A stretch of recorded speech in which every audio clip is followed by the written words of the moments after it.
తన తల్లిని దూషించినందుకు ప్రశ్నించిన యువకుడిపై హాస్టల్ నిర్వాహకులు దాడి చేశారు. ఎస్ఆర్ నగర్లోని శ్రీ బాలాజీ బాయ్స్ హాస్టల్లో ఈ ఘటన చోటు చేసుకుంది.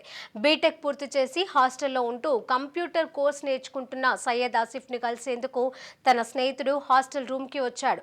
లోపలికి ఎందుకు రానిచ్చావంటూ ఆసిఫ్పై తల్లి పేరుతో తీవ్ర పదజాలంతో నిర్వాహకులు దూషించారు. ఆవేశానికి తిరగబడ్డ యువకుడిపై మూకుమ్మడిగా దాడి చేయడంతో తప్పించుకున్న ఆసిఫ్ ఎస్ఆర్ నగర్ పోలీస్ స్టేషన్లో బాధితుడి ఫిర్యాదు మేరకే కేసు నమోదు చేసుకుని పోలీసులు దర్యాప్తు చేస్తున్నారు.